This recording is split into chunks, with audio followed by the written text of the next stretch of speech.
Muito boa noite. Há 13 anos, um boletim médico dos Estados Unidos alertava para uma até então desconhecida e fatal doença. O mal, segundo a publicação, atacava homossexuais, imigrantes haitianos e viciados em drogas injetáveis. Era a primeira vez que se falava da AIDS. De lá para cá, as notícias pioraram. Hoje, 15 milhões de pessoas têm o vírus da AIDS em todo o mundo.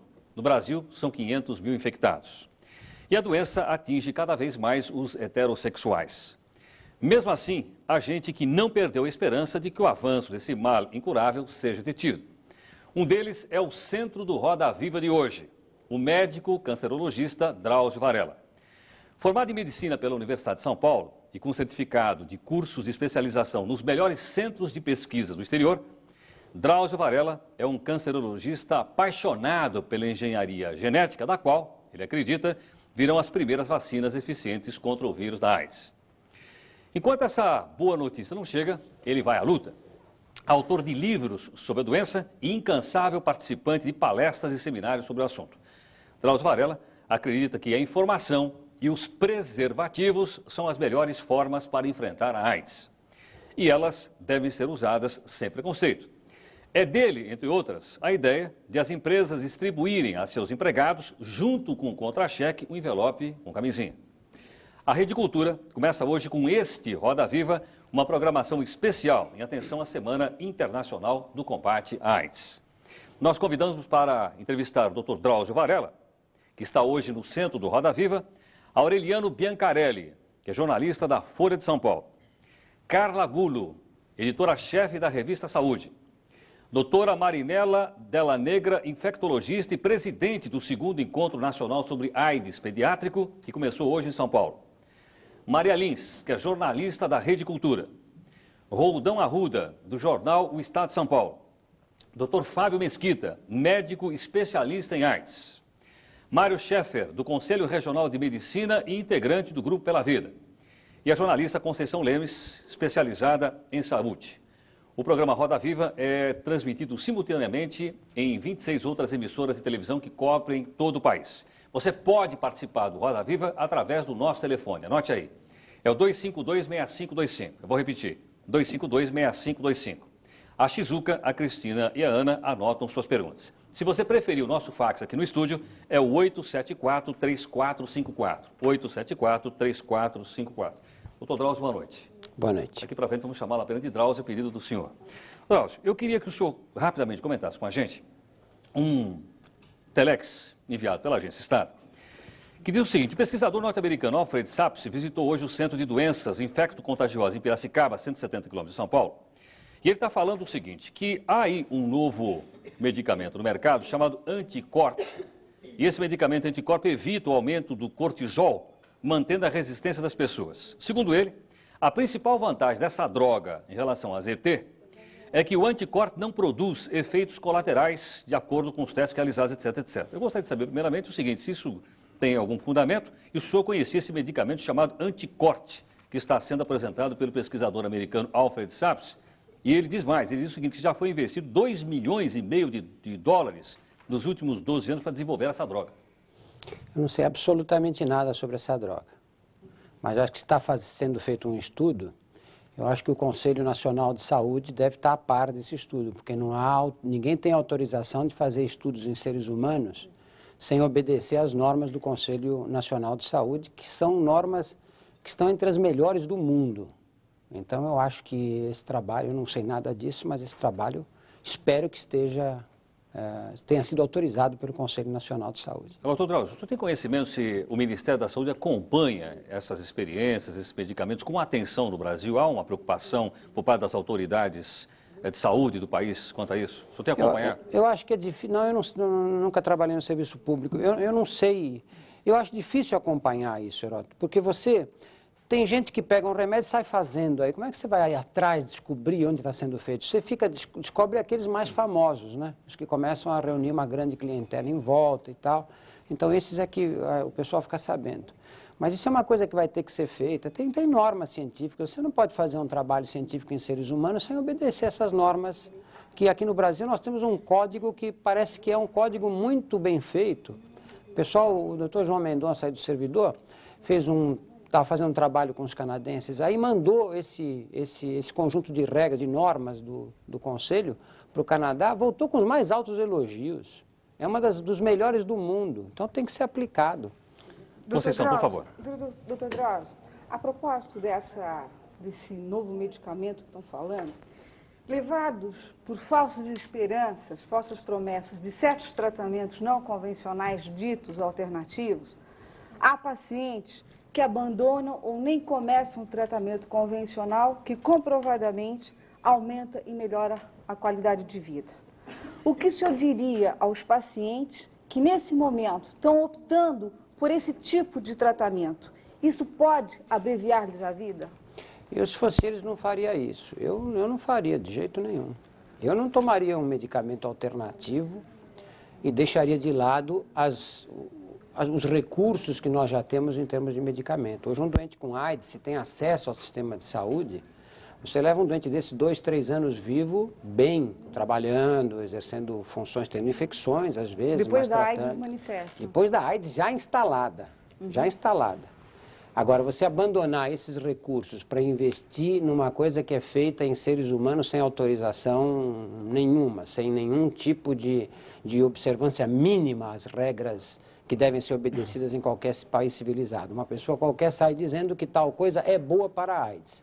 E sai aquele mundo de desesperançados atrás dessa panaceia milagrosa que vai lhes resolver o problema. É compreensível, né? Lógico. Mas é muito doloroso você assistir isso, né? Isso é uma coisa que não devia acontecer assim. Dos medicamentos, o AZT continua sendo a melhor alternativa? Olha, o AZT continua sendo uma das melhores alternativas. Por ter sido a primeira droga contra o vírus que foi descrita, o AZT é a mais conhecida. Hoje, o que não se discute mais de jeito nenhum, você pega um doente, uma pessoa infectada. Você sabe que a AIDS você pega hoje e metade leva 10 anos para desenvolver, né? Você pega o vírus hoje, se eu pegar no dia de hoje, novembro de 94, em média eu vou levar 10 anos, porque eu vou chegar a 2004 para desenvolver a doença. Tá certo? Isso acontece com o vírus da AIDS.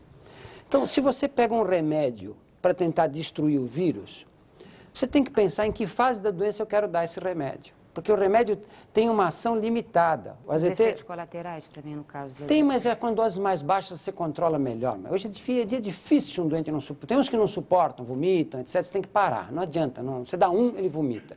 Mas é raro isso, a maioria suporta bem.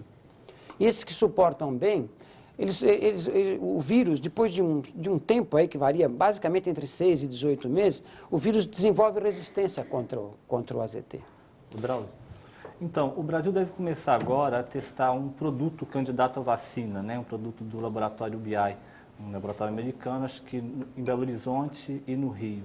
Né? E isso parece que tem dividido a opinião de especialistas. Você é a favor de se testar uma droga sem eficácia comprovada num país do terceiro mundo? Pergunta difícil, né? Pergunta difícil. Aí é o seguinte, eu tenho que dar uma resposta um pouco mais longa. A obtenção de uma vacina da AIDS é diferente das vacinas comuns. Em vacinas comuns, você tem modelos experimentais que você desenvolve em laboratório, e aí você vacina esses modelos experimentais, rato, coelho, macaco, etc. No caso da vacina da AIDS, não existe esse modelo experimental. É só o chimpanzé que pega o vírus da AIDS e não fica doente.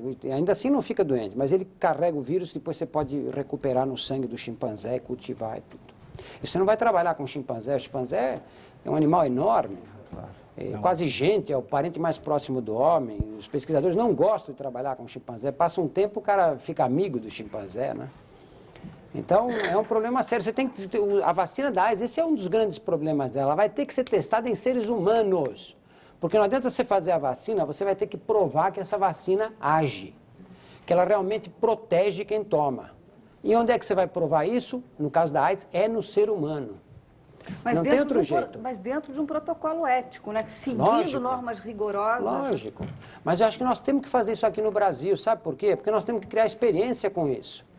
Nós não sabemos se o nosso doente responde do ponto de vista imunológico exatamente como responde o doente americano, o doente alemão, ou o doente japonês. Pode ser que aqui a resposta seja diferente. Rodolfo, tem uma pergunta, tem várias perguntas já de telespectadores, mas Algumas Agora, delas... só deixa eu concluir Pois para não, dar pois não. uma fechada final nisso. O que eu acho é que aqui nós ficamos, cada um tem uma opinião. Acho que então, eu sou contra a vacina, outro eu sou a favor da vacina.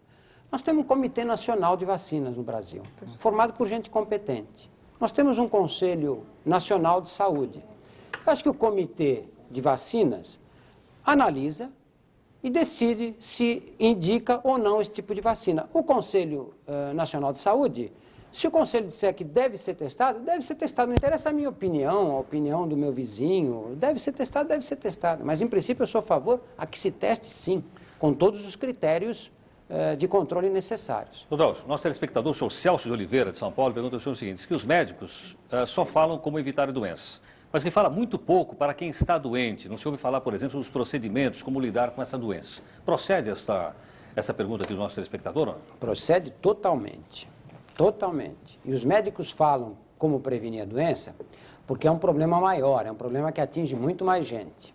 Se você pegar aí quantos infectados nós temos no Brasil hoje, para um número que ninguém briga, 500 mil, vai, 500 mil infectados. Esse número mais ou menos todo mundo aceita. Então, você não fala para esses 500 mil infectados, porque primeiro grande parte deles nem sabe que está infectado. Então, você vai falar para a parte desses que já tem sintomas ou que já sabe que está infectado. É um grupo pequeno. Então, a prioridade tem sido prevenir, falar para os outros que ainda não pegaram o vírus. Mas está errado. Num país pobre como o nosso, você tem que transmitir essas informações porque economiza dinheiro depois. Porque o doente bem informado, ele sabe o que faz, especialmente sabe o que não faz. Com isso ele fica menos doente, vai parar menos nos hospitais, a sociedade economiza. Ô, Drauzio, por exemplo, o preservativo no Brasil é um dos mais caros do mundo. Em que ponto que o Estado deve interferir nisso? Falando em como é caro o tratamento, essa coisa, você acha que deve interferir, pode interferir? Na questão do preservativo? É. Acho que é fundamental interferir. É fundamental. Porque você veja o seguinte, eu perguntei para o pessoal da Johnson & Johnson, aí um pouco antes do programa, quantas camisinhas são consumidas no país. Eu não sei se a informação que eles me deram foi certa, mas eles me disseram que são 4,5 milhões a 5 milhões de camisinhas por mês no Brasil. Veja bem, 4,5 milhões a 5 milhões de camisinhas por mês. O que quer dizer que se 4,5 milhões ou 5 milhões, para simplificar, 5 milhões de brasileiros usassem uma camisinha por mês, só ia ter camisinha para esses 5 milhões. E o resto está usando o quê? Quanto por cento da população brasileira tem vida sexual, está em fase de vida sexual adulta? Alguém sabe, não? Alguém sabe? Bom, certamente é muito alto, né? Vamos dizer metade, pelo menos? Eu não sei o número, mas metade, pelo Uns menos? 80 milhões, provavelmente, porque homens são 41 milhões aproximadamente, pelaquela pesquisa que nós fizemos. Quer dizer, se você considerar que o número de mulheres é mais ou menos semelhante, você tem uns 80 milhões em fase de atividade isso sexual. é um dado objetivo, né? Nós temos 80 milhões de pessoas com vida sexual adulta e estamos jogando no mercado 4,5 milhões, 5 milhões de camisinha. Nós estamos brincando de prevenção à AIDS, não é verdade? Estamos brincando. Agora o que deve ser feito, então? Deixa eu aproveitar e pegar carona aqui. O que deve ser feito? Como é que resolve isso? Eu acho que tem que ser o seguinte.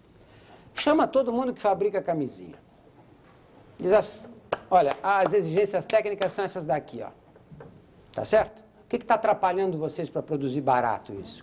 Ainda tem imposto em camisinha? Tira, pelo amor de Deus, vai querer ganhar dinheiro na camisinha? O Estado? Tá louco, não é? Então, tira o imposto. Precisa pressionar o governo da Malásia para importar látex? Não sei se é o caso. Nós vamos pôr o nosso Ministério das Relações Exteriores para fazer isso aí. Agora, vocês vão pôr camisinha ao preço mais barato que vocês conseguirem produzir, em grande escala, porque nós também vamos imediatamente abrir as importações. Porque se qualquer camisinha que chegue aqui no país, que obedeça essas condições técnicas, a situação é de emergência, nós vamos jogar no mercado, vocês vão competir por esse preço de camisinha. Agora, quer fazer uma camisinha com mola, que toque Stranger in Paradise e tal, essa aí você cobra quanto você quiser. Agora, a camisinha popular, que pode ser vendida a granel, com custo baixo mesmo, tem que ser vendida ao preço mais baixo por quem conseguir produzir a esse preço. Mas aí a gente não atinge um outro problema, quer dizer, não é uma questão só de produzir, é do brasileiro usar também, porque parece que a grande maioria não usa. Mas tá bom, mas sem ter, aí que ele não vai usar de jeito nenhum. Se tiver, ele pode usar ou pode não usar. Mas você acha que aí aumentaria o número de pessoas eu não tenho dúvida disso. Pela ordem, vamos com o Fábio. Queria pegar só um pouco esse gancho da prevenção, que você é uma pessoa que trabalha muito a ideia do preservativo. E você tem trabalhado isso assim com muito respeito assim das pessoas que realmente consideram importante levar essa mensagem para a população do uso da camisinha e tal, que é uma questão que a gente vem se batendo há anos, quem está no movimento de luta contra a AIDS. No entanto, essa coisa do preservativo você pega como único gancho. E a gente tem alguns dados, eu queria passar rapidamente por eles, mas a gente tem no mundo inteiro 1 milhão de casos de AIDS e uma explosão da epidemia na Europa Oriental, na Ásia e na América Latina por uso de drogas injetáveis, né? Nós temos aqui no Cone Sul, na região que o Brasil convive com seus vizinhos aqui, 25% dos casos de AIDS são por uso de drogas injetáveis. No nosso país também, de cada 4 casos, 1 é por uso de droga injetável. No estado de São Paulo, são 35% dos casos de AIDS por uso de drogas injetáveis. E aí você produziu um material, que é um material extremamente interessante na casa de detenção, e que você coloca que o seu personagem central, que é o vira-lata, ele odeia a droga, odeia a seringa, odeia... Quer dizer, ele tem uma posição que eu considero tão preconceituosa como aqueles que odeiam a camisinha, que acham que podem usar a camisinha como uma forma de proliferar o sexo, etc. e tal. Então, gostaria de polemizar um pouco com isso. Quer dizer, você não acha importante também a gente fazer prevenção entre usuários de drogas injetáveis? Olha, eu estou um pouco confuso em relação a esse assunto agora. Eu sempre pensei sempre acompanhei os estudos feitos no exterior, que demonstram claramente, para mim não tem dúvida nenhuma, você pega uma população, entrega a seringa, e na outra população você não entrega a seringa, aqui você entregou a seringa, vai ter menos AIDS, eu não tenho qualquer dúvida disso, especialmente em estudos nos países onde comprar seringa é proibido. Se você não pode comprar na farmácia, você tem que distribuir, porque o cara vai alugar dos outros. Uma seringa, tive um estudo aí em Nova York, era alugada em média 16 vezes. Distribuindo seringa caiu para 4 vezes. Isso na cidade de Nova York. Então não tenho dúvida disso. Eu estou confuso agora, porque nos contatos que eu tenho com o pessoal que usa droga, eles me garantem que droga injetável praticamente acabou, pelo menos aqui na periferia de São Paulo. Ainda existe um pouco, mas é uma quantidade mínima. O crack varreu a droga injetável. Eu não tenho não tenho dados para checar isso do ponto de vista prático, fazer um estudo profundo, etc. Mas eu tenho uma amostra que é muito significativa. Então eu acho que esses programas hoje me dão um pouco de medo. Será que esses recursos, neste momento, há 10 anos atrás, isso é que nós tínhamos que estar fazendo em 85, não tem qualquer dúvida, quando esses que estão aparecendo doentes agora se infectaram. Agora, no dia de hoje, eu não sei. Eu acho que ajuda um pouco, mas eu tenho dificuldade, honestamente, dificuldade de saber se isso se não tem um jeito melhor de usar esses recursos. Não era melhor saber primeiro se isso é mesmo verdade, se a cocaína injetável diminuiu significativamente. Drauzio, mas você trabalha muito na casa de detenção. Lá dentro, você percebe que o crack substituiu as drogas injetáveis? Da sua observação, do que as pessoas te dizem? Olha, em relação à cadeia, a gente tem que dizer uma coisa. Droga injetável existe dentro de qualquer cadeia do mundo. Droga existe dentro de qualquer cadeia do mundo. Às vezes a gente fala na casa de detenção, lá tem droga, você fala, tá vendo, tem droga na detenção, que a detenção é o lixo da cidade, né?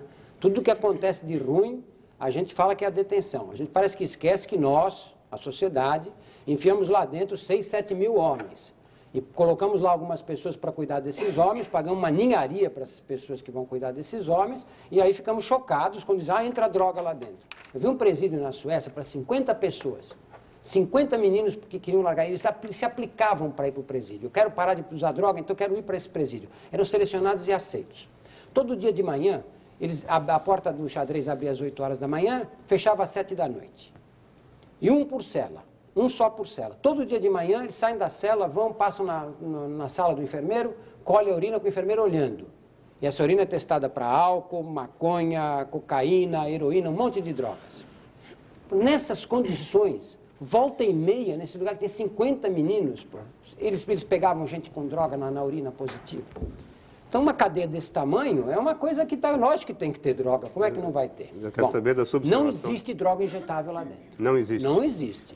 O departamento pode ter um ou outro caso isolado e tal, mas a onda da droga injetável acabou. O Departamento de Informática Médica da USP fez um levantamento, acho que o ano passado, mostrando que dentro da casa de detenção, a principal forma de transmissão do vírus da AIDS seria pela via parenteral, né? Drogas injetáveis. Isso pode ser um retrato de algum período do passado, um instantâneo do passado. Lógico. Hoje não seria mais. Porque você pega o cara infectado hoje, e ele se infectou em 81, 82, 84, 85, ele é positivo agora, né? Os estudos de soroprevalência, eles são estudos que fazem cortes. E o corte é um estudo que você está fazendo nesse momento, é diferente de registro de caso. Registro de caso, sim, quando você está tratando de casos de AIDS, nós estamos tratando de um caso que pode ter acontecido há 10 anos atrás, 5 anos atrás, 2 anos atrás. Agora, estudo de soroprevalência, ele faz um corte naquele momento. E esse estudo da detenção apresentou 38% de hepatite C, com uma associação muito grande, a curva é idêntica do crescimento da hepatite C com o crescimento do HIV. Então, os indícios são muito fortes de que a transmissão é basicamente parenteral e que é uma transmissão que acontece lá dentro. A gente, só para dizer, está existindo um outro estudo que a gente tem trabalhado nele, é um estudo em 5 cidades brasileiras, envolve a cidade de Santos, onde eu moro, a cidade de Itajaí, em Santa Catarina, que é uma cidade que tem um problema importante, a cidade de Campo Grande, no Mato Grosso do Sul, a cidade de Salvador, na Bahia, e a cidade do Rio de Janeiro. E nessas 5 cidades, a cocaína injetável continua bastante presente, embora no estado de São Paulo esteja crescendo o crack, mas não há uma substituição, há um acréscimo. É como a pessoa que a pessoa que gosta de tomar álcool e ela toma uísque, mas também toma vinho, mas também toma pinga, ela tem as alternativas. Então, ela pode estar tendo uma flexão, mas o uso de drogas continua importante no Brasil, tem padrões variados. Você acha que devia, então, distribuir seringa? A partir do princípio que deve ter muito, eu não tenho a menor dúvida de que deveria ser feito isso. Sai distribuindo. E o argumento em relação ao dinheiro que se alocaria para isso é o mesmo que os que são contra a distribuição de camisinha utilizam, para dizer o seguinte: não, você está usando o dinheiro público para pegar e distribuir camisinha para promover a promiscuidade social. Eu não sou contra, não. Eu acho que pode ser essa solução. Deu certo em muitos lugares do mundo. Pode ser que aí dê também. Eu fico só um pouco preocupado com a eficiência disso, viu? Olha, eu já assisti uma rodinha de pessoal se picando. Injetando na veia, nós fizemos um vídeo, então reunimos um pessoal no armazém no Butantã aí e eu tenho mais 3 horas gravadas com esse pessoal aí. Todos chegaram com a seringa, cada um trouxe a sua seringa. E aí eles começam um ritual, e o ritual é muito engraçado. Por quê? Engraçado, é trágico. Porque eles dissolvem o pó na mesma colher, todos dissolvem na mesma colher. Ficam com um copo vazio e um cheio de água. Depois que picaram um, eles enchem a seringa no copo de água e jogam no copo vazio. E põem aquela seringa de lado. E vão assim, quer dizer, vem um, outro. Dura segundos. Essa ideia que o pessoal faz, toma uma injeção de cocaína, o cara fica voando. Mentira. Dura segundos. Em pouco tempo ele já está agitado e toma outra. E cocaína é uma droga que se usa até acabar. Todo usuário de cocaína não guarda para o dia seguinte. Ninguém guarda para o dia seguinte. Eles usam até acabar. Bom, aí quando deu a volta completa, vai o outro e mete a seringa para lavar na mesma água. Já infectou aquela seringa, lógico. No final, quando acaba tudo, quando acaba a droga, estava o pessoal recolhendo as coisas lá, eu mesmo estava ajudando a recolher, e eu vejo um rapaz que chega, pega aquele copo de água que estava grosso de sangue das seringas todas lavadas e começa a beber a água. E eu gritei, larguei os fios, saí correndo em cima dele, ainda peguei o braço dele, tomou mais da metade do copo de água. Aquela água era um sangue puro. E ele não, eu falei, mas cara, você está bebendo água com sangue? Ele falou, pensei que fosse água, nem percebeu. Mas você considera que você duvida da eficácia disso. Você duvida da eficácia de distribuir pelos métodos de distribuição da droga, como ela é vendida mesmo, parece que ela favorece esse uso coletivo. Favorece. Esse uso coletivo. Você duvida da eficácia de distribuir. Eu acho que pode ter eficácia, sim. Mas eu não espero um grande impacto por esse tipo de medida. Pode ser eficaz. No mundo inteiro foi eficaz. O senhor duvida que o usuário de drogas seja uma pessoa sensível a uma campanha de prevenção? Não, acho que é sensível, sim. Acho que o simples fato de estar havendo essa mudança de hábitos já é característica dessa sensibilidade. Hoje você não encontra uma cidade como São Paulo, você não encontra um usuário de droga injetável que não tenha perdido um amigo ou que não conheça alguém da rodinha dele, das proximidades deles, ou que está com AIDS ou que morreu de AIDS. E essa é a forma melhor de você conscientizar a população. Sim, mas ainda assim o senhor considera que ele não muda de hábito? Ele sabe do risco que corre, mas na hora é incapaz de tomar uma atitude Como assim? Olha, eu não posso ser tão radical assim, dizer que ele é incapaz de tomar essa atitude, porque alguns provavelmente serão capazes de se defender. Mas eu acho que essa é uma população muito vulnerável. Doutor Porque Rodal. o desespero da droga cega completamente as pessoas. Mas temos que experimentar, né? E o Ministério tem sido omisso, né? Os programas também. governamentais não têm encarado de frente a questão Acho da que talvez droga. seja melhor fazer alguma coisa do que nada. Aqui não se faz nada para recuperar quem toma droga. A gente parte do princípio que quem toma droga não presta e acabou. Tem que ser Rodolfo, jogado de lado, né?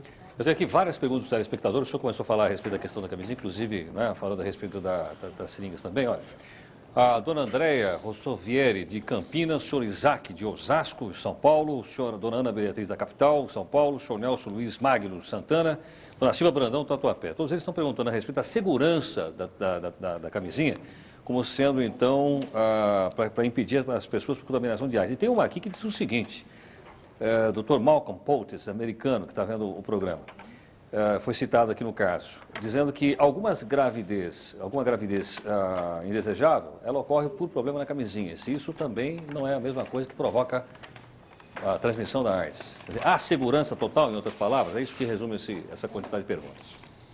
Segurança total, o que é? Qual é a segurança total que um Aquela automóvel... polêmica que o vírus poderia passar, Eu por sei. exemplo, pela parede da camisinha. Segurança Isso é possível? total, nada dá. Existe algum automóvel que te dê segurança total? Total, absoluta, não. Agora, a camisinha é segura, ponto. Não tem discussão. Quem usa camisinha não pega AIDS. Tem um estudo italiano que saiu aí agora há pouco, 2 meses atrás, com casais heterossexuais, um infectado, outro não infectado. Eles pegaram os casais que tiveram relações sexuais com camisinhas. E foram 18 mil ou 16 mil, eu não lembro. Eles fizeram o cálculo de quantas relações esses casais estimaram, quantas relações sexuais eles tiveram nesse período. 0. Ninguém pegou camisinha, ninguém pegou o vírus da AIDS. A camisinha protege, acabou. Mas essas pessoas que dizem aqui que rompe durante o ato sexual, por que acontece isso? Rompe, em geral, rompe por um uso inadequado. Rompe por um uso inadequado. Inclusive, uma pesquisa que a Playboy fez no começo do ano, que ela publicou no começo do ano, mostrou que apenas 7% dos brasileiros sabiam usar a camisinha corretamente. Inclusive, sobre esse estudo italiano, há um estudo em andamento no Brasil, conduzido pelo Dr. Euclides Castilho, que está mostrando também que entre os parceiros que usam o preservativo, e quando o homem, no caso, é HIV positivo, ele não passa o vírus para a parceira. Quer dizer, é um estudo que vem na mesma linha do estudo italiano.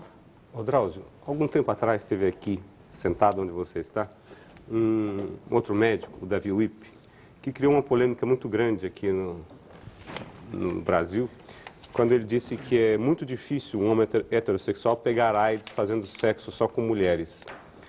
Você já tem uma opinião definida sobre isso? Tenho. Você concorda com ele ou não? Eu acho que difícil, ainda é um pouco difícil, mas vai ser cada vez mais frequente, cada vez mais fácil. Por que é um pouco mais difícil? Como é que começou a AIDS no Brasil? A AIDS no Brasil começou entre os homossexuais. Eles é que viajaram para o exterior, e o vírus veio com eles. Bom, aí os usuários de droga apareceram. O usuário de droga não viaja para o exterior. O usuário de droga não tem nem tênis, eles vendem tudo para comprar droga. Então, um ou outro, um artista, um roqueiro e tal, mas é raro. Então, a doença veio com homossexuais e usuários de drogas injetáveis. Na segunda onda que veio depois disso, quem é que começa a se infectar? São as mulheres. Hoje todos nós estamos vendo cada vez mais mulheres infectadas. Cada vez muito mais mulheres infectadas. Bom, o que vai acontecer? A população de homossexuais e de usuários de drogas injetáveis é restrita. É uma minoria de homens que é homossexual. Sempre existiu, sempre vai existir, mas vai ser sempre uma minoria. Há uma minoria de adolescentes que tomam droga na veia. É uma minoria em relação ao total. Agora, as mulheres já não são minoria, já existe um grande número. À medida que os homens vão tendo relações com essas mulheres, vão se infectar. E quanto mais mulheres infectadas, mais homens serão infectados. E tem mais um detalhe importante. Todos os trabalhos científicos mostram que você é tanto mais infectante para o seu parceiro, quanto mais próximo da AIDS você estiver. Se eu peguei esse vírus da AIDS há 3 meses atrás, a chance da minha mulher se infectar comigo é pequena. Agora, se eu peguei esse vírus da AIDS há 12 anos atrás, já começo a ter sintoma, a chance dela se infectar é grande. Então não existe isso que o Davi falava, que a possibilidade do homem passar o HIV para a mulher é maior do que o contrário. Olha, eu não assisti esse programa, mas eu nunca ouvi ele dizendo... Não, espera um pouquinho, estamos confundindo as coisas um pouco. Eu nunca ouvi ele dizendo que homem não pegava AIDS de mulher. Isso eu nunca ouvi ele falar. Agora, se a chance da mulher passar para o homem e o homem passar para a mulher, como é que é isso aí? Isso aí é o seguinte, esses estudos são complicados, porque você pega um mundo de casais, aí você pega os homens, todos infectados. Vocês agora vão ver quantas mulheres esses homens infectaram. Então vai ver as companheiras deles, estão infectadas 30%. Então você diz, homem transmite para a mulher 30% das vezes. Como é que você garante que essa mulher que está infectada não foi ela que passou para ele? Esses estudos são difíceis de analisar. O estudo que a gente quer, do jeito que os médicos gostam, que é um estudo prospectivo feito, pega os casais e vai acompanhar daqui em diante, controlado, quer dizer, controlado seriadamente, mostra que o número de mulheres que infecta os homens e o número de homens que infecta mulheres é o mesmo, que é esse estudo da Comunidade Europeia. A mulher não é vítima. Então. Há outros estudos que mostram que os homens infectam mais facilmente as mulheres. Pode ser, as mulheres têm realmente uma superfície de contato maior para o vírus. O contato do homem com os líquidos seminais femininos se restringe ao momento do ato sexual. O da mulher não, o esperma, o sêmen, fica muito tempo em contato com a vagina. É razoável, seria razoável esperar-se que a mulher se infecte com mais facilidade. Tudo bem, mas aí eu fico pensando, o cara que diz, não, a mulher pega mais fácil, então eu tenho menos chance. É um idiota, cara. É um idiota, porque que diferença faz se você pegou quando a tua chance era 2 vezes maior ou 2 vezes menor? Isso vai fazer diferença para quem controla a incidência, para quem vai definir a política de AIDS, quer saber quantas mulheres vão se infectar, quantos homens.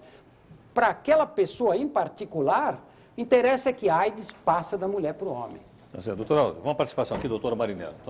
Eu gostaria de voltar para a seringa. Porque, na realidade, o que eu acredito que seja importante, e é isso que eu queria que você desse uma opinião, é que nesses países onde se distribui seringa, existe um trabalho ao lado disso. Não é só o simples fato de distribuir seringa. Através da distribuição de seringa, você tem contato com esse usuário de droga e tem alguma coisa a oferecer a este usuário. Por exemplo, o serviço da Holanda, você conhece tão bem, quando o paciente chega lá, quando o usuário de droga chega para trocar, lá se toma mais heroína do que cocaína, se oferece a esse usuário de droga endovenosa opções de trocar a droga por metadona e todas essas problemas. Então, na realidade, tem 2 coisas importantes na distribuição de seringa, que é a própria seringa, sem dúvida nenhuma, porque se eu, através de distribuição de seringa, conseguir diminuir 1%, para mim é lucro. Lógico. Certo? Mas é a possibilidade de estar conversando com esse usuário de droga e estar dizendo, olha, você tem chance de, se você quiser, né, você tem tal e tal serviço para socorrer, se você quiser largar a droga. Agora, aí vem outro problema. Quer dizer, no meio disso tudo tem o grande problema. Quer dizer, o número de usuários de droga é grande e o número de locais para atendimento desses usuários de droga, caso eles queiram largar a droga, é muito pequeno. Né? Então, na realidade, eu acredito que talvez... Nós não temos serviços para isso, vamos ter que ter, porque isso é um problema mundial. A droga não vai acabar no Brasil, vai só aumentar, cada vez mais gente. Nós temos que criar esses serviços. Agora, são 2 comentários que eu gostaria de fazer sobre isso que a Marinela falou. Primeiro é o seguinte, a experiência do mundo em recuperação de dependente, da pessoa que realmente é dependente de droga, e você considerar a recuperação, a abstinência, o cara que entra para o tratamento voluntariamente e vai para a abstinência, nos melhores serviços do mundo é de 30%.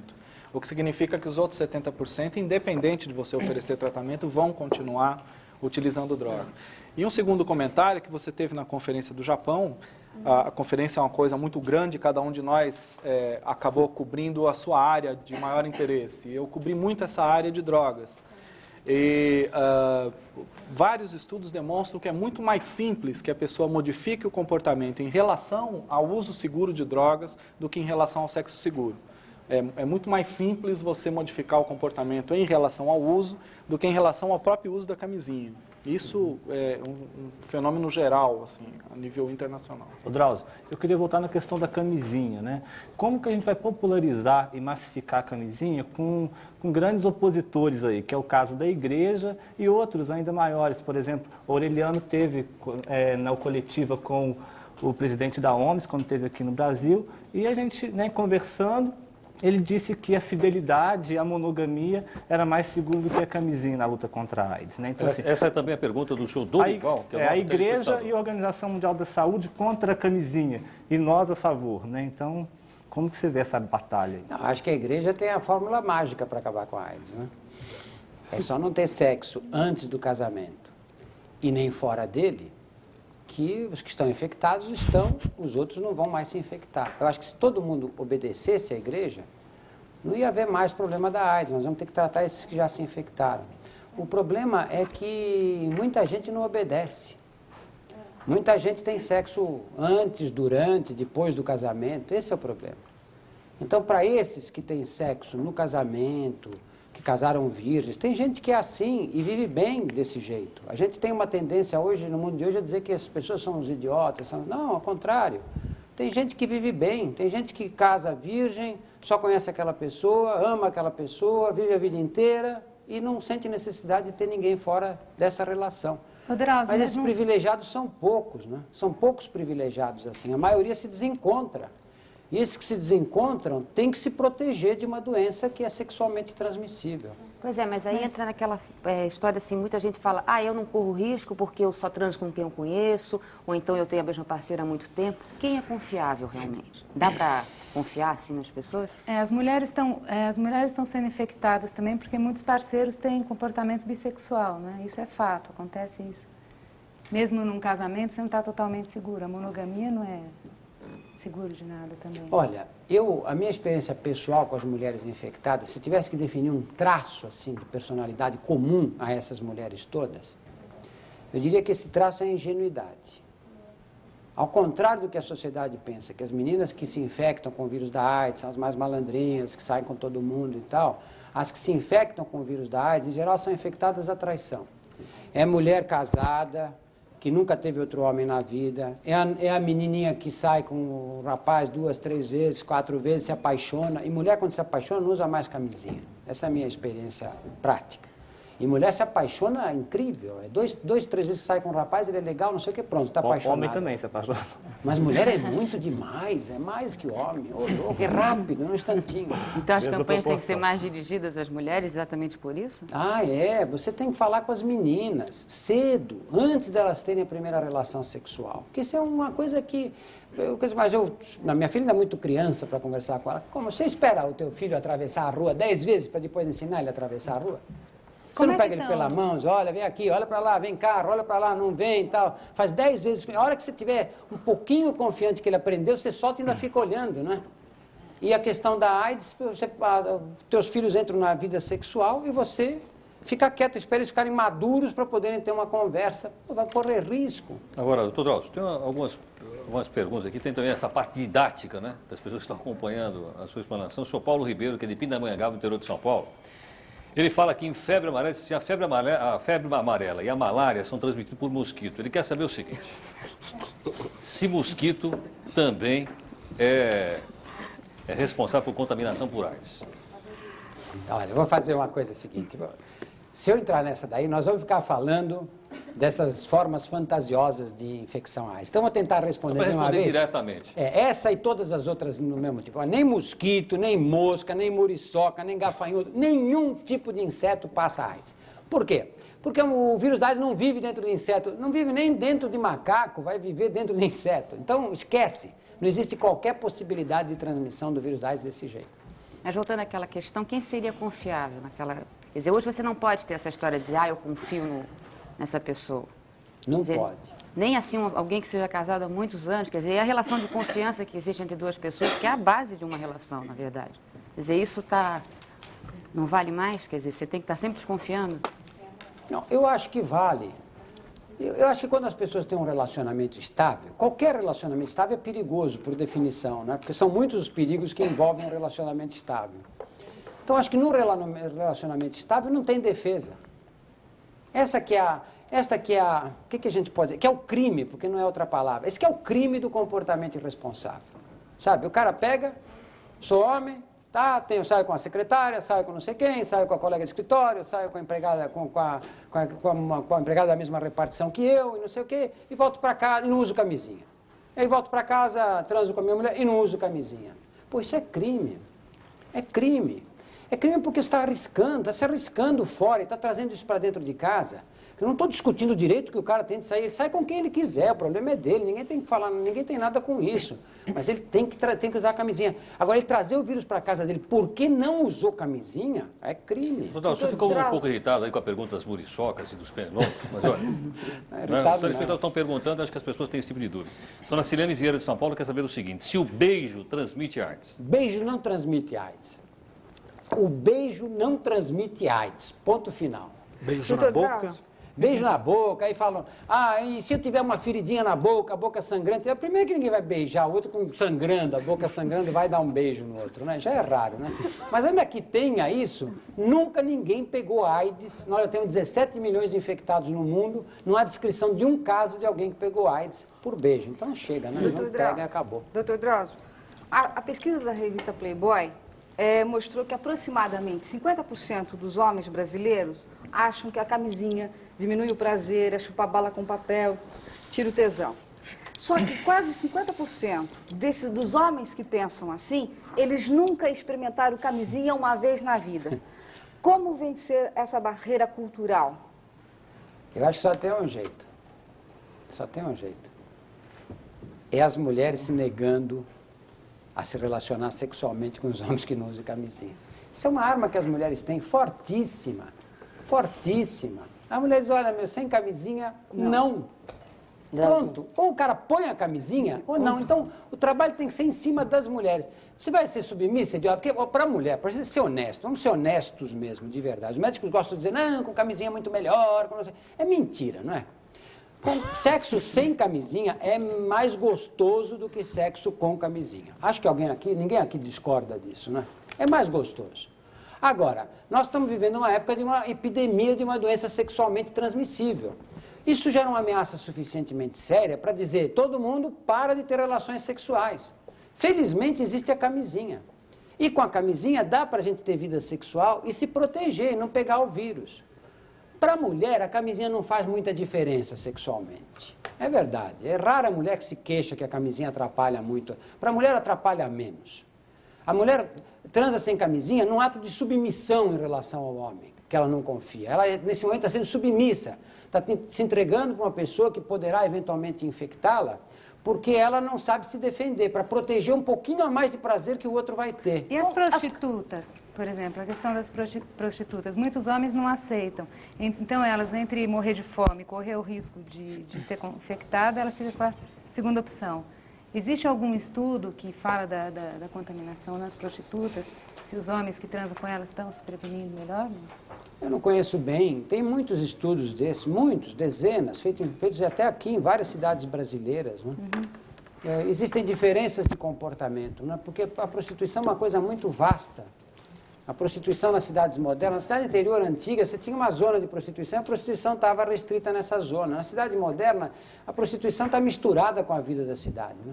Você tem prostitutas que cobram muito pouco, mais baixo nível, etc. Quanto mais barato a prostituta cobra, mais chance de infecção ela tem. Isso todos os estudos mostram. Drauzio, quem está começando a vida sexual agora, ou começou há pouco tempo, nesses tempos de AIDS, essas pessoas, elas têm mais facilidade com o uso da camisinha? É mais fácil? Eu acho que tem. Que não experimentaram o início sem camisinha? Eu acho que tem. Acho que tem porque alguns deles... E acho que essa é a saída, né, Maria? Você pegar essa garotada que está entrando agora, porque AIDS não vai acabar. Nossos filhos vão viver num mundo cheio de AIDS. Nossos netos vão ter doentes de AIDS entre eles ainda. Então, nós temos que preparar essa nova geração para que eles comecem a vida sexual aceitando que sexo se faz com órgão sexual e com a camisinha protegendo. Não tem outro jeito. Doutor Drauzio, nós vamos fazer um intervalo aqui. Antes, eu queria que o senhor respondesse rapidamente o senhor Rinaldo Silveira, do Recife. Ele pergunta ao senhor o seguinte, se é possível também a pessoa ter contágio de AIDS pelo sexo oral. Sexo oral é uma confusão. Médico nenhum responde sobre sexo oral com toda razão. Né? Porque você, para fazer um estudo com sexo oral, não dá para responder essa pergunta muito rapidinho, não. Você, para fazer qualquer estudo com sexo oral, você teria que fazer o quê? Pegar uma população que só praticasse sexo oral. Acontece que o sexo oral é parte do repertório sexual. Então, esse estudo nunca vai existir. Eu, pessoalmente, acredito o seguinte, baseado nas coisas que eu li, mas pode ser que eu esteja errado, eu admito o seguinte, que uma pessoa infectada, pondo a boca no sexo da outra não infectada, quer dizer, eu estou infectado, a outra não está infectada, eu levar o vírus da AIDS pela minha boca para o sexo do outro, eu acho altamente improvável. Vamos falar um pouquinho também agora a respeito do futuro, não é? E das possibilidades da saída para esse tipo de doença. Que pesquisas existem nessa direção? Existe a possibilidade de aparecer um remédio a curto prazo? Ou até diria o seguinte, o que a engenharia genética tem a ver com a possibilidade do aparecimento de um remédio que venha a curar uma doença trágica como essa, AIDS? Você fala em termos de vacina ou em termos de tratamento? Não, vamos falar em termos já de pessoas que já estão doentes, não é? E precisam de um remédio para poder estender a sua vida ou até para poder se curar disso. Eu acho que este ano que passou aí, houve dois grandes avanços nessa área aí. 2 grandes avanços mesmo. O primeiro é o estudo da imunidade in vivo, a imunidade que alguns desenvolvem contra o vírus da AIDS. Olha, até 88, na Conferência de Estocolmo, não se sabia se o organismo humano era capaz de desenvolver imunidade contra o vírus. Alguns admitiam que não. Hoje, você já sabe que algumas pessoas até entram em contato com o vírus e não pegam o vírus por desenvolver uma resposta imunológica muito forte. Talvez esses que não peguem o vírus, não é porque não entrem em contato com ele, mas é porque eles são capazes de desenvolver uma resposta imunológica que os livra do vírus. Uma vez, 2, 3, também pode ter um limite isso, né?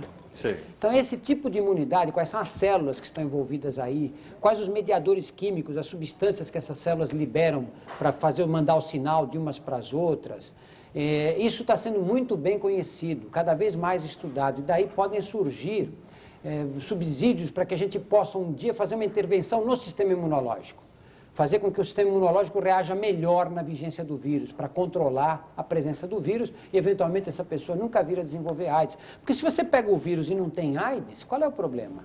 O problema é só transmitir para os outros, mas você mesmo vai carregar a vida inteira e depois, mais tarde, e o outro lado da questão, que seria a vacina, de se impedir, então, que as pessoas, ainda que em contato com o vírus da AIDS, venham a adquirir a doença. Ah, isso nós estamos longe. Infelizmente, mais longe do que a gente imaginava. Qual o maior empecilho para se chegar a uma vacina? É muito complicado. Precisa muito dinheiro. Muito, muito dinheiro. Porque, como tem que ser testado em gente, o que você precisa fazer? Toda vacina candidata a ser usada no ser humano tem que ser, antes, passar por uma fase onde você vai conhecer a toxicidade, vai saber se injeta, o que acontece, se a pessoa fica doente, se tem febre, se faz reação no local, enfim, e o que acontece do ponto de vista imunológico, se a vacina está produzindo uma resposta imunológica.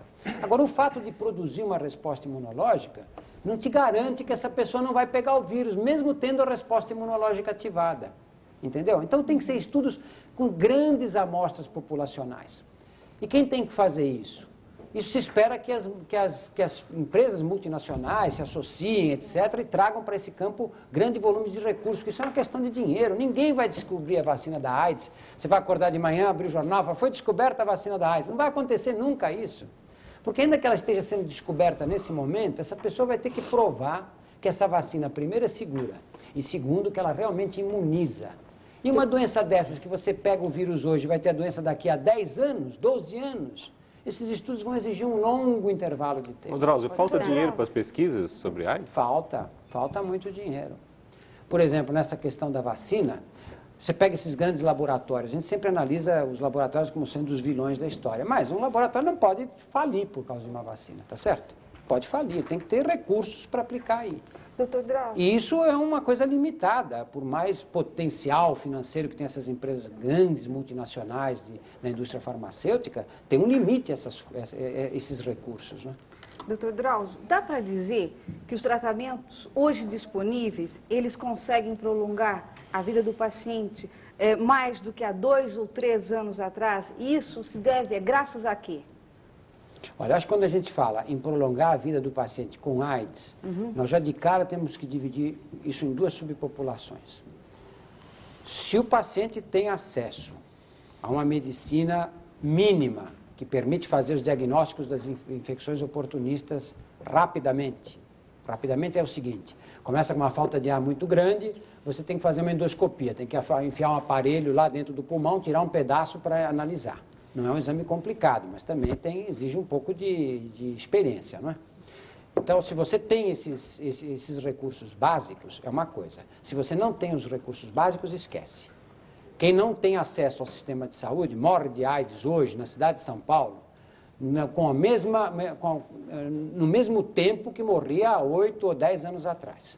Ô, Drauzio, nesse sentido, tem uma matéria do Jornal do Brasil, que é de setembro de 1994, em que o Programa Nacional de DST-AIDS, na pessoa da sua coordenadora, a doutora Lair Guerra, ela afirma que a AIDS está sob controle no Brasil, ou seja, mais praticamente que a AIDS parou de crescer no país pela primeira vez nos últimos 10 anos. Você concorda com essa avaliação? Eu não tenho os dados, não é, Fábio? Eu não tenho os dados. O Ministério da Saúde tem esses dados. Eu acho que é um pouco ilógica, porque no mundo inteiro os casos de AIDS continuam crescendo.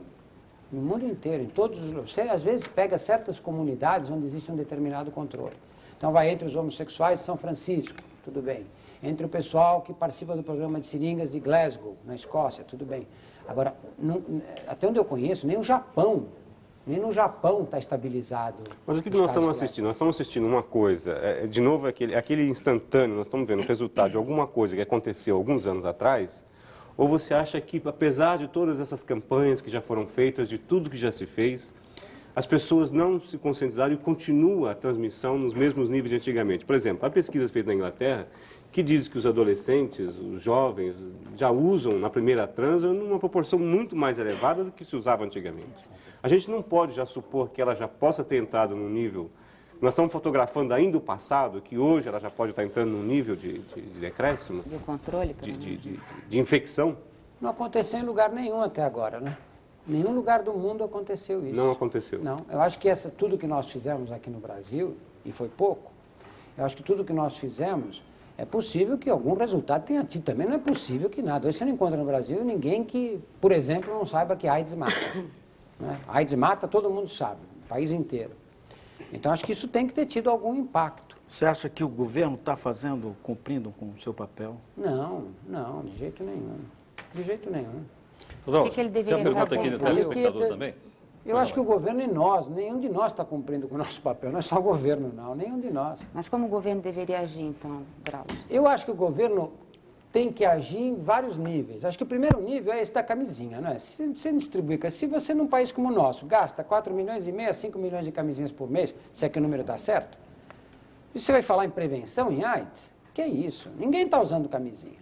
E o menino pobre, que é a maioria da população, fala o menino porque é a fase dos 15 aos 25, 30 anos, é a fase de maior atividade sexual, né? E a AIDS vai toda na direção da adolescência, né? Toda essa direção.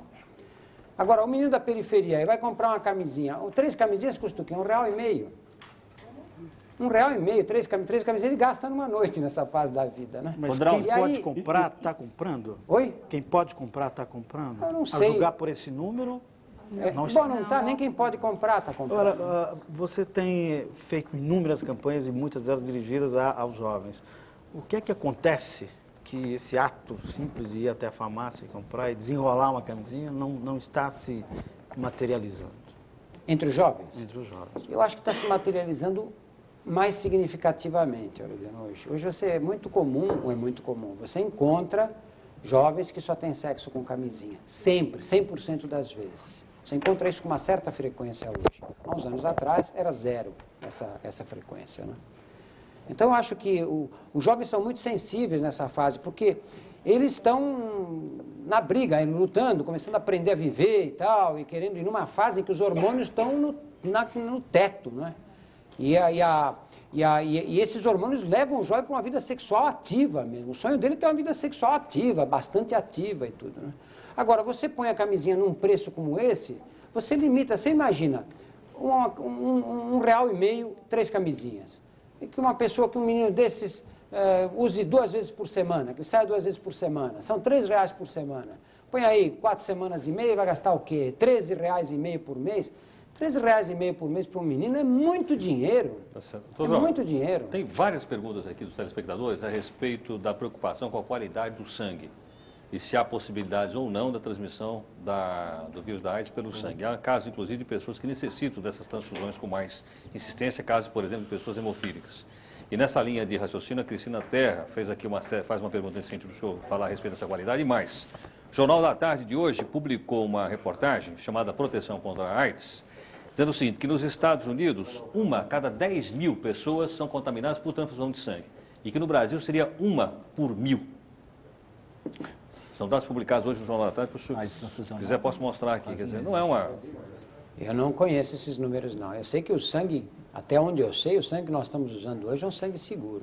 Aqui no estado de São Paulo, completamente né? em São Paulo. Olha, aqui no resto do país eu não sei. Nós estamos falando do país, né? Eu não sei. Olha, aqui no fonte... estado de São Paulo é seguro. Doutor Dalcio, a fonte é o diretor do Hospital Albert Einstein, doutor Nelson Harmenschock, médico do serviço de hemoterapia do hospital. Ele diz o seguinte, nos Estados Unidos, onde cerca de 13 milhões de pessoas fazem transfusão por ano, entre 70 a 200 acabam pegando AIDS, mesmo sendo o sangue testado, relação de 1 para 10 mil. No Brasil, a relação é de 1 contaminado para 1000 pessoas que sofrem transfusões, ou seja, 10 vezes maior.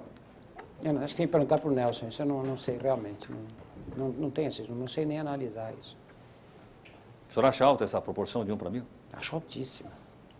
É um risco enorme para as pessoas. Eu acho alta essa porcentagem nos Estados Unidos, porque até onde eu conheci esses números, era 1 para 40 mil nos Estados Unidos. Em cada 40 mil transfusões, uma acontecia. Agora, esse número para mim é altíssimo, mesmo lá. Agora, doutor, é possível ter 0 de vírus nessa transfusão? 0. Sei lá, acho que vai ser possível. O risco qual é? A pessoa está contaminada, não se manifestou ainda, e lá doa o sangue, faz o exame, não é detectado o vírus e esse sangue é passado para outra pessoa, é isso? Esse é o risco teórico, porque você quando pega o vírus, o teste da AIDS detecta o quê? O que ele faz? O teste da AIDS não prova que você está com o vírus dentro da circulação. O teste da AIDS detecta a presença de anticorpos no teu sangue. Se você tem anticorpos contra o vírus, é evidente que você entrou em contato com o vírus, senão você não teria como fazer esses anticorpos. Então, o teste da AIDS é um teste de anticorpos. Nós levamos um tempo para fabricar anticorpos. Eu me infecto hoje, amanhã eu não estou fabricando anticorpo ainda, meu sistema imunológico precisa de um tempo para se organizar, reconhecer o agressor, etc. Até esse tempo varia aí, chega a 4, 8, 12 semanas. Teoricamente, alguém nessa fase, que ainda não chegou a desenvolver o primeiro sintoma, não desenvolveu a primeira produção de anticorpos, esse vem com teste negativo e ele já tem vírus circulante, porque o vírus da AIDS entra no corpo rapidinho e circula de uma vez. Você pega o vírus da AIDS hoje, existem estudos, você põe num tubo de ensaio o vírus da AIDS e a célula CD4 que ela infecta, algum tipo de glóbulo branco que ele infecta. Em horas, ele penetra dentro dessa célula e joga os genes dele para dentro dos genes da célula e a partir daí ele está numa situação que é inexpugnável, acho que essa é a palavra. Sim, nessa linha didática, a dona Luísa Barros, de Curitiba, pergunta o seguinte, qual é a duração do vírus fora do organismo? Quanto tempo ele vive? Eu não sei isso, eu sei que dura muito pouco tempo. Dura muito pouco tempo fora do organismo, especialmente se estiver no ambiente seco, ele morre em horas, provavelmente. Porque há algumas experiências feitas em seringas com sangue dentro, a seringa conserva aquela umidade dentro, aí a experiência mostrando que ele é capaz de sobreviver 24 horas e até mais nesse tipo de ambiente fechado. Mário. Ô Drauzio, hoje a gente vive uma heterossexualização da AIDS, né? Cada vez mais a AIDS está atingindo heterossexuais. Só que a gente esquece que ainda cerca de 30% dos casos atinge aí homens que fazem sexo com homens e também bissexuais. E o que a gente percebe, tem uma séria pesquisa do Richard Parker, né, que é um antropólogo do Rio, que o homossexual está novamente se afastando da prevenção. Então, assim, eu te pergunto, qual que é, né, a estratégia para a gente conseguir atingir todas as populações aí potencialmente expostas ao risco, né? Da gente correr o perigo de abandonar um determinado público e aí estar preferindo um outro e acontecer isso, né? Daqui a 5, 10 anos a gente vê de novo uma homossexualização da AIDS. Olha, isso aí não é problema nosso só, não. Em São Francisco está acontecendo isso. São Francisco. Não houve cidade que respondeu mais prontamente ao desafio da AIDS do que São Francisco no mundo, né? Organizações gays e um mundo de gente dando dinheiro e organizando as pessoas, campanhas educativas e tudo, nada como em São Francisco. Eu vi um estudo agora há pouco tempo, publicado em São Francisco, com jovens gays, jovens de 14 a 24 anos, em que eles testaram um grupo desses jovens, e 50% desses jovens não voltaram sequer para buscar o resultado do teste. Não foram saber se era positivo ou negativo. Metade em São Francisco. Isso é um problema mundial. Aqui no Brasil, o que está acontecendo é o seguinte: os homossexuais mais velhos, que perderam amigos com AIDS, perderam pessoas queridas do círculo de amizades deles, esses estão muito conscientes do que se passou. Uma geração que você pode dizer que os homossexuais mais velhos nas grandes cidades brasileiras, cidades como São Paulo e Rio, os que estão aí bem são sobreviventes. Mas não falta um trabalho dirigido, Drauzio? Não falta um trabalho dirigido? Porque hoje tem 5 programas voltados para homens que fazem sexo com homens no Brasil inteiro, programas bancados aí pelas ONGs, né, financiados alguns pelo Ministério. Mas eu acho que falta uma iniciativa governamental justamente de estar multiplicando os programas voltados para todas as populações, que é o jovem gay, é o adolescente, é a prostituta, é o mixê, né? Eu acho que falta a gente discutir e encarar mais de frente isso. Eu acho que essa questão dos homossexuais, essa falta de trabalho junto aos homossexuais, é a expressão clara do preconceito contra os homossexuais que existe na sociedade brasileira. Nós ainda tratamos os homossexuais aqui no Brasil de forma medieval. Medieval. Um menino pequenininho sai andando na rua, se ele anda um pouquinho do jeito de mulher, os outros batem nele, abusam, judiam, ele apanha em casa do pai, o tio xinga. Quer dizer, nós ainda partimos do princípio que a homossexualidade é uma coisa, a opção de alguns desavergonhados. E nós esquecemos, isso é ignorância pensar assim. Porque assim como existe uma grande massa de homens que nascem heterossexuais, existe uma pequena minoria que é homossexual no comportamento. Eles são homossexuais, não tem jeito, não adianta dizer, não, vamos querer mudar, a medicina já fez isso, já foi tentado de tudo que é jeito. Como alguns são heterossexuais, a primeira vez que sentem uma sensação de... aquela sensação esquisita que dá aquele rubor sexual, etc., que às vezes acontece na criança pequena, com 6 ou 7 anos, às vezes acontece isso. Uns têm em geral, o menino tem pela menina, e a menina pelo menino. Mas existe uma pequena porcentagem de meninas que sentem isso por outra menina, e de garotinhos que sentem por outros garotos também. Esses vão ser homossexuais. E nós partimos do princípio que eles têm que ser, que isso é uma coisa errada na sociedade. Qual a consequência disso? O que acontece com isso? Acontecem coisas como a AIDS. Porque aí, se você reprime, o que você vai fazer? Você vai fazer eles se agruparem em guetos. São Paulo tem um gueto homossexual enorme. Você agrupa em guetos. Quando você agrupa, o Paulo transa com o João com o Pedro com o Paulo. Essas relações ficam fechadas. Um infectado infecta um bando. E assim vai indo embora. Drauzio, você não trata apenas de AIDS. Você trata também bastante de câncer. E como cidadão e cancerologista, você é assim, um ferrenho inimigo do fumo. Ver tanta gente morrer devido ao cigarro é o que te motiva a lutar tanto contra o fumo? Olha, eu fui fumante, fui dependente de nicotina. Fumei dos 17 aos 36 anos. Eu parei há 15 anos de fumar. Há uns 15 dias atrás eu sonhei que estava fumando. Faz 15 anos que eu parei. Eu sonhei que estava fumando. A nicotina é uma droga muito poderosa, muito poderosa. E a gente permite que as companhias de cigarro aqui deitem e rolem no Brasil. Porque qual é a estratégia do cigarro no Brasil? A estratégia é você fazer uma publicidade para as crianças. Por quê? Porque há estudos da Organização Mundial da Saúde que dizem que apenas 5% dos fumantes começam depois dos 25 anos. 95% de quem fuma começou abaixo de 25 anos. E nós deixamos eles porem na televisão, põe uma tardinha, fumar é prejudicial à saúde, que representa muito. Mas nos Estados Unidos diz que fumar dá câncer, quer dizer, é muito mais melhor, sério. Né? Já é melhor, dá câncer. Aqui diz que só faz mal. É prejudicial à saúde. Nós deixamos fazer isso. Deixamos eles fazerem o Free Jazz Festival, o Hollywood Rock, pôr o Marlboro no carro do Ayrton Senna, não é? E eles vão viciando as crianças. O vício da nicotina é uma coisa tão potente que o cara não aguenta ficar horas sem fumar. A nicotina vicia demais. Uma hora sem fumar, o cara começa a ficar desesperado. Eu, quando fumava, chegava a escovar os dentes e deitar na cama já de pijama, lembrar que eu estava sem cigarro. Eu não ia fumar, mas eu lembrava que eu estava sem cigarro, eu punha a roupa outra vez, pegava o carro e ia comprar um maço de cigarro. Você pega doenças que o cigarro provoca, tem uma doença que tem um nome bonito, médico, chama tromboangiite obliterante, que vai fazendo o quê?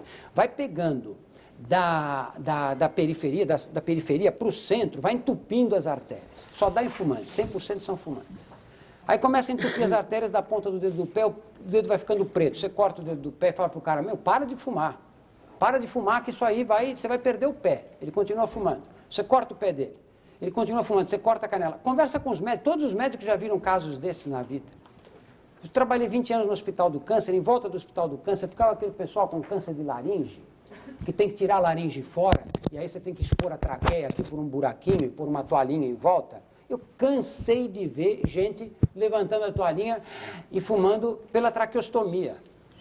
É uma droga muito poderosa. Agora, essas pessoas vão desenvolver câncer quando? 20, 30 anos depois de vício, de dependência. O que acontece nessa hora? Eles vão ter câncer. Quantos vão ter câncer? Em cada 3, 1. Cada 3 casos de câncer, 1 é provocado pelo cigarro. As companhias de cigarro dizem que não, que os estudos não são bem assim. Lógico, o que eles podem dizer, não é? Mas a demonstração científica é cabal, ninguém mais discute no mundo isso. 1 em cada 3. Um instantinho só. Deixa eu só terminar agora. Pois não. Nessa hora, o que nós fazemos? O que acontece? Quem é que vai tratar o câncer de pulmão? É a Seguridade Social? Quem tem infarto? 4 vezes mais quem fuma tem infarto. Quer dizer, cada 100 que tem infarto, 80 são fumantes. Derrame cerebral são 75% fumantes. E nós vamos ficar com o cara que teve um infarto, com o outro que está aí, que teve um derrame, se arrastando, etc. As companhias de cigarro não têm responsabilidade nisso? Lógico que tem. Eles tinham que pagar. Pagar como? 1/3 da conta de câncer do país vai para as companhias de cigarro. Infarto do miocárdio, 80% da conta do tratamento de todos os infartos vai para as companhias de cigarro. Tromboangite obliterante, 100%. 100% porque não tem quem não seja fumante. Aí você diz, bom, mas aí vão quebrar as companhias de turismo, de cigarro. Não vão quebrar, não. O regime capitalista é ótimo para essas coisas. Eles que peguem cada maço de cigarro vendido e já façam um cálculo, quanto vai custar o tratamento desses doentes depois, e já cobrem no maço de cigarro. Aí você diz, não, mas então o maço de cigarro vai ficar mais caro. Uai, e daí? E daí? Cigarro não tem que ser barato. Por que cigarro tem que ser barato? Cigarro muito barato faz os pobres fumarem, porque os que têm dinheiro ainda se informam. Os pobres não sabem nem que faz mal. Quanto mais barato o cigarro, mais gente fuma. Então isso é uma coisa que dá, um tipo de solução que dá para fazer, pode ser discutida aqui. Não foi feito em nenhum lugar do mundo. Uai, mas nós temos que ficar imitando os outros agora? Não pode ser o Brasil o primeiro a dar esse exemplo? Compra um maço de cigarro, recolhe um imposto que vai para a companhia de seguro administrar isso. A companhia administra ou compra seguro de um banco, não sei. Mas esse doente depois é ela que vai tratar. Não é a sociedade, não. Queria voltar novamente, nós temos muitas perguntas aqui dos telespectadores ainda sobre a questão da AIDS. Eu gostaria, e vários profissionais também, entre eles médicos, colegas seus, Dr. José Vicente Novaes Félix de São Paulo, e até pessoas que são profissionais que trabalham, por exemplo, são barbeiros, são manicures, pedicures, etc. Que tipo de segurança, que tipo de precaução uma pessoa deve tomar ao ir, por exemplo, fazer as unhas ou cortar o cabelo, ou até dizer que sou médico ortopedista e fico preocupado em tratar as pessoas achando que posso me ferir e adquirir a doença? Que tipo de precaução as pessoas Olha, tomam? Fala primeiro para o paciente, depois o senhor fala para o profissional. Felizmente, a AIDS é uma doença que não passa por esses pequenos acidentes. Não passa mesmo. Não há relato na literatura de alguém que tenha apanhado AIDS cortando cutícula, ou penteando o cabelo, ou fazendo a barba. Não há nenhum relato. 0 casos assim. Ela não passa desse jeito. Mesmo quando acontece um acidente grave, como, por exemplo, você pega a veia de um doente com AIDS, colhe o sangue, despeja o sangue, aí você está com aquela seringa que você usou, né, e aquele tem AIDS mesmo, não tem discussão. Você distraidamente mete a seringa na mão. Às vezes acontece isso. O mais cuidado que você tem, às vezes você distrai e se pica. Menos de 0,5% pega AIDS assim. Precisa ser um acidente grave, em geral, tem uma penetração mais profunda da seringa, ou um corte mais profundo. AIDS não passa desse jeito, felizmente. Doutor Drauzio, uma pessoa que seja portadora do vírus, mas ainda não desenvolveu a doença, se ela, sim, deixar de fumar, deixar de beber, fazer macrobiótica, por exemplo, isso pode aumentar o tempo até ela chegar a desenvolver a doença? Porque tem muita gente que faz esse tipo de opção acreditando que isso vai melhorar a qualidade de vida até o tempo que ela vai desenvolver a AIDS mesmo, né? Eu não sei a resposta. Acho que cada um tem uma posição pessoal a respeito dessas coisas, né? Eu acho que Cigarro com certeza. pelo que Cigarro você com acabou de certeza, né? A maioria dos doentes com AIDS morre de problemas pulmonares. E o fumante não precisa estar nem com AIDS, né? Todo fumante que fica gripado, a gripe dele dura mais, ele tosse mais tempo do que o não fumante. Isso qualquer um sabe, né? Então eu sou contra por essa razão. Acho que acho que todo mundo tem que largar de fumar, especialmente quem está com AIDS, então, pelo amor de Deus, não tem nem o que discutir, né? Tem que largar mesmo. Agora, em relação a dietas, etc., não existe nada provado até hoje que algum tipo de dieta prolongue a vida do que está infectado. Ou que leve mais tempo para a AIDS se manifestar. Não existe nenhum estudo até Então, hoje. o que é que prolonga, doutor Drauzio? O que prolonga a vida? Porque um pega e desenvolve há 5 anos depois e outro pega e desenvolve há 15 anos depois? Ninguém sabe. Provavelmente, essa pessoa tem uma imunidade contra o vírus que seja mais eficiente, mais eficaz, ou o vírus que ela recebeu seja um vírus menos agressivo. Mas se você tem ou o as vírus, duas coisas também. Mas se você tem o vírus, você recomenda alguma coisa para você fazer? Você tem uma vida mais Controlar estresse. controlada, controlar estresse? Controlar estresse. coisa? Controlar estresse, fazer exercício físico, que é fundamental, porque o doente com AIDS, ao contrário do doente, o doente com AIDS emagrece, mas ele mantém gordura, ele perde músculo.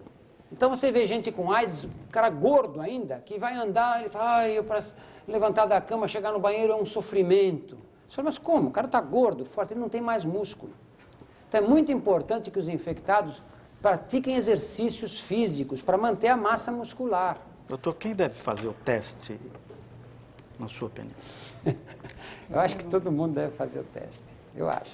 Eu acho que qualquer pessoa que pensa assim, olha, pode ser que eu tive uma chance de ter pegado o vírus. Pode ter acontecido, teoricamente. Eu acho que não, mas pode ter acontecido. Deve fazer o teste. É bom saber ou é bom não saber? É ótimo saber. É fundamental saber. Porque se você não sabe, a doença te pega a traição. A traição total. Você está bem um dia trabalhando lá no jornal, batendo a máquina, de repente você começa com uma tosse, você vai ver se está com 37,5 de temperatura.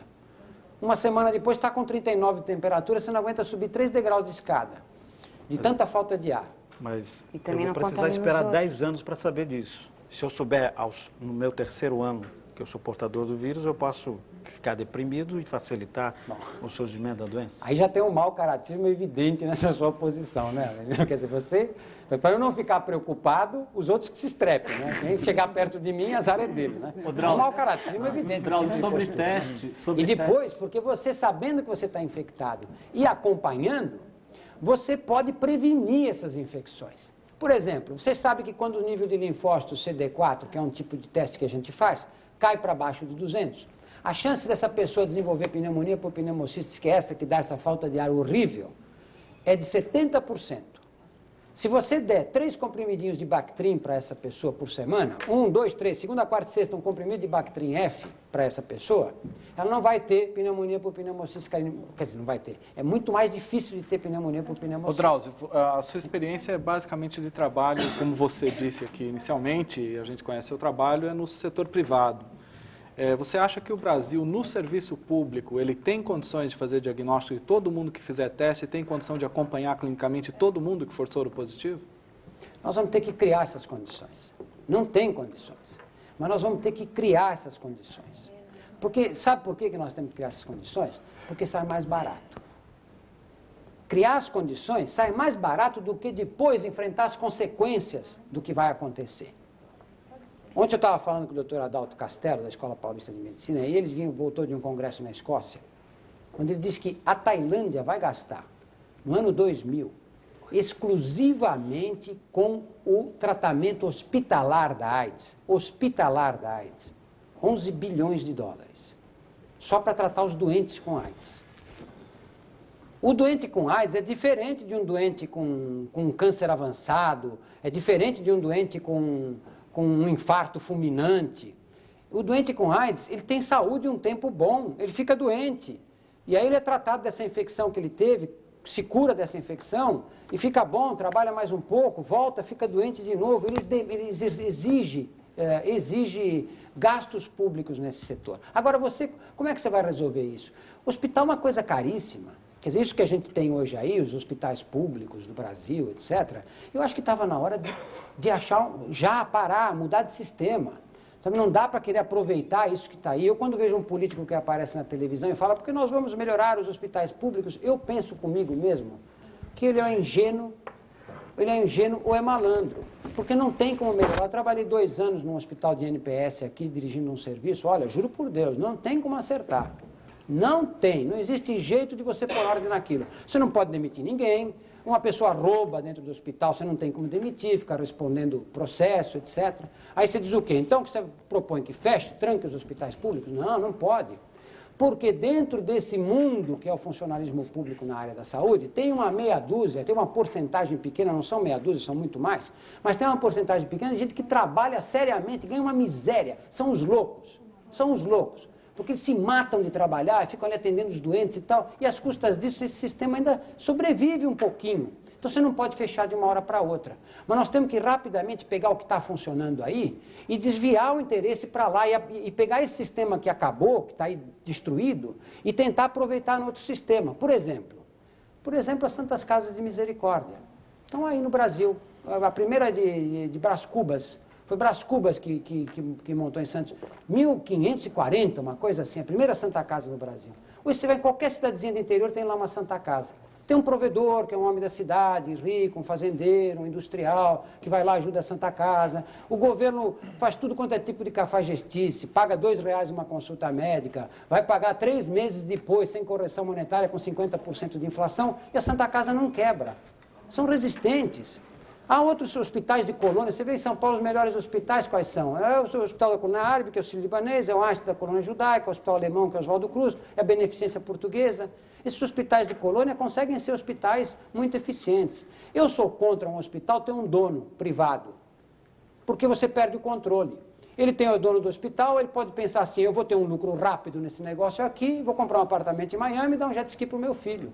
E os hospitais hoje exigem que você invista todos os recursos, que é para você poder acompanhar a tecnologia, você sabe disso, não é, Fábio? Então, essas fundações filantrópicas, é a sociedade que tem que assumir o controle da saúde pública. Não dá para a gente admitir que uma pessoa saia da periferia da cidade de São Paulo e pegue 3 ônibus e vai parar numa fila que vai levar 4 ou 5 horas em pé na fila. A gente com saúde, 10 minutos na fila do banco, a gente fica irritado. A pessoa com dor, com febre, com diarreia, sem ter um banheiro para usar. Pô, nós vamos aceitar? Isso sempre poderá piorar. O ano que vem vai estar pior, no outro ano vai estar pior ainda. Eu acho que nós temos que achar uma alternativa rapidinha para isso. O cenário hospitalar que o senhor vê diante da AIDS em 10 anos no Brasil? Ah, vai ser grave, vai ser um problema. Já é grave hoje, não é, Marinela? Hoje você vai nos hospitais públicos, onde é que você consegue internar um doente com AIDS hoje? Onde é que você consegue? Você chega lá e tem vaga. Um doente chega no Emílio Ribas com insuficiência respiratória grave, Marinela, tem sempre vaga para ele ser internado?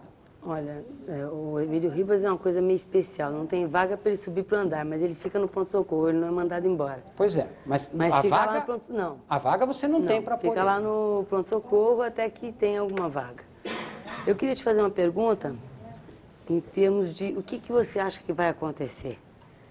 Nós vamos descobrir alguma coisa ou teremos uma doença crônica? Uma pergunta em cima, complementando isso.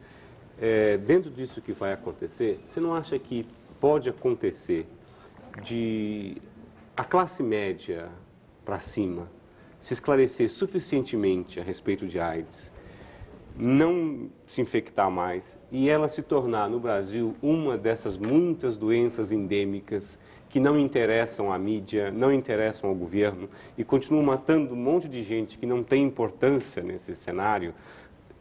Considera-se que não tem importância, por exemplo, a cólera continua matando um monte de gente. Desde que não afetou mais a nossa sashimi, ela continua matando um monte de gente lá no Nordeste e tal, por aí. Pode acontecer isso com a AIDS? Esse é um fenômeno que já está acontecendo nos países do primeiro mundo. Dentro desse cenário que ela está levantando, você acha que esse é um dos verdade, já cenários? está acontecendo em alguns lugares mesmo. Nos Estados Unidos, nitidamente, isso é o que está ocorrendo, né? Vai acontecer, mas a AIDS é muito traiçoeira. Nunca haverá a condição de uma família rica dizendo a minha família não vai ter AIDS. Isso nunca vai existir. Porque sempre vai acontecer a possibilidade do seu filho pegar AIDS. Independente de você ser milionário ou de classe média. Sempre vai ocorrer essa possibilidade, essa chance. É impossível numa sociedade moderna você manter uma epidemia com essas características de uma doença sexualmente transmissível exclusivamente restrita a uma determinada população. Não dá para fazer isso. Nem que você levantasse um paredão, isolasse total, etc. Né? Mas, Drauzio, um colega seu fez a seguinte afirmação. Se ele fizesse exame num paciente e esse paciente tivesse, ou fosse um paciente aidético, portador de vírus de AIDS, ele chamaria o companheiro desse paciente e contaria a ele que o seu companheiro estava com o vírus de AIDS. O senhor faria a mesma coisa?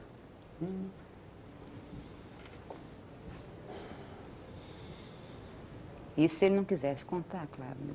Se ele não quisesse contar. Porque seria uma interferência. O que o senhor faria numa situação dessa? É questão ética ou é questão de sobrevivência do ser humano? Como é que ficaria isso colocado? Complicado isso para os médicos. Existe uma resolução do CFM que exige o sigilo profissional, né? Pois é. Que não pode ser quebrado. Isso. Mas existe também uma lei que se o parceiro dele se contaminar, ele nos processa como homicídio culposo. E aí, Drau? Então, na realidade, a coisa não é bem assim. A gente tem que achar algum caminho. E a gente tem alguns, certo? Mas isso é obrigatório, porque, na realidade, o sigilo médico existe até o ponto que esse indivíduo não oferece risco de vida para outros. Certo? Doutor, eu gostaria de ouvir a sua resposta sobre isso. A minha resposta é que a gente tem que dar um jeito do outro saber, de qualquer maneira. Sabe? Tem que tentar convencer a pessoa de todas as formas que forem possíveis, dizer, olha, você tem que contar, não está certo isso, você tem que contar, tem que constranger até para contar. Porque não pode o outro não saber e continuar correndo risco. E o médico da empresa deve dizer ao patrão? Não, na empresa não. Então, Drauzio, na empresa não, porque na empresa o que acontece? Se você faz isso, quem corre o risco de estar infectado e pode ser surpreendido num teste como esse e eventualmente pode perder o emprego, esses não fazem mais o teste de jeito nenhum, eles acham um jeito de escapar do teste. Drauzio, pessoas com AIDS continuam sendo demitidas do emprego por causa da sorologia. Os planos de saúde continuam excluindo, né, quem é soro positivo do atendimento. Quando é, na sua opinião, que a gente vai ter assegurado os direitos de cidadania do soro positivo do doente de AIDS? Está difícil isso? Está difícil. Está difícil porque realmente os planos de saúde fogem disso como o diabo da cruz. E eles estão errados. Eles estão errados. AIDS, o tratamento da AIDS é uma doença cara. Não é verdade. Não é verdade. Você pega o vírus hoje, agora, faz o teste e tal, gasta um dinheirinho para fazer o teste aí. Nem é tão caro assim, né? Bom, mas faz o teste. E depois disso você fica bom. Anos e anos e anos, você não precisa de cuidar dos médicos, você não gasta nem um tostão. Periodicamente, faz uma contagem de glóbulos a cada 6 meses. Isso é o quê? É nada de gasto.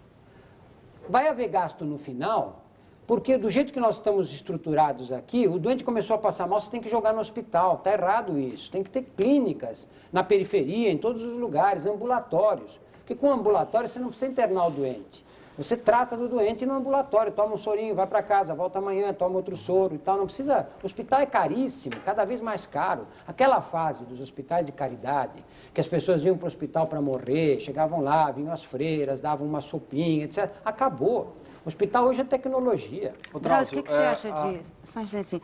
O que você acha de alguns médicos que fazem um pacto, mais ou menos, com os seus, enfim, clientes, quando eles estiverem numa fase terminal da doença, com muito sofrimento e tal, de praticarem eutanásia? Como é que você vê isso? Inclusive o Betinho mesmo diz que tem um trato com o médico dele. Estão para cima de mim mesmo. Olha, eu acho que essa palavra eutanásia, para quem não trabalha com doentes graves, tem um significado que é diferente do significado que tem para as pessoas que trabalham com doentes graves. A eutanásia, a imagem clássica da eutanásia para o grande público é o aparelho que está ligado, né? O doente que está na dependência do aparelho, de oxigênio, e você vai lá e desliga o aparelho. Então, esse ato de desligar o aparelho, acho que é a imagem suprema da eutanásia, né? A eutanásia provocada. Mas existem muitas formas de você praticar a eutanásia. Por exemplo, você pega um doente com dores muito fortes. Todo mundo diz, ninguém pode ser contra tirar a dor de uma pessoa. Alguém pode ser contra? Não, eu sou contra tirar a dor. Não, tem que tirar a dor, não tem? Aí você dá um analgésico, não passa. Você dá um mais forte, não passa. Você dá outro mais forte ainda, não passa. Aí você começa a ter uns analgésicos que, se você dá, a pessoa fica meio sonolenta. Esses analgésicos todos têm efeitos colaterais, todos eles. E aí você dá, ele fica meio sonolento já não come direito, mas passa o efeito um pouquinho, ele volta a gritar de dor, você dá outro. Você vai dando conforme a necessidade. Essa é a orientação moderna, a orientação da própria Organização Mundial da Saúde. Não deixar ter dor. E dando analgésico, dando. O melhor de todos é a morfina, é disparado. Até hoje não se inventou analgésico melhor que a morfina. Então você dá, vai dando analgésico, vai dando, e uma hora aquele doente passa a dormir o dia inteiro, porque toda hora ele está tomando o remédio. Isso vai ter implicações na duração da vida dele? Vai ter implicações, sim. É eutanásia isso aí? Eu não sei. Eu não sei se Nessa questão do poder que o médico tem diante das doenças, a AIDS eu acho que checou um pouco esse poder, né, que nós aprendemos na escola. Como é que você vê essa coisa da participação da sociedade civil nesse processo de AIDS, as organizações não governamentais, que é bastante diferente das outras doenças? Como é que você... Eu acho muito interessante. Você vê, Fábio, os congressos internacionais de AIDS, são os únicos congressos da medicina onde você vai discutir, os médicos se reúnem, os profissionais da área se reúnem para discutir técnicas, e você tem sentados lá os doentes, os infectados. Quer dizer, aqueles que deverão ser o objeto do resultado da aplicação daquelas técnicas, não é? É o único que você vê isso. E essa coisa da sociedade começar a se organizar para combater um determinado mal, eu acho do maior interesse. Eu acho que a medicina do futuro vai ser assim, a própria sociedade se organizando. Dizer, qual é o nosso problema nesse momento agora?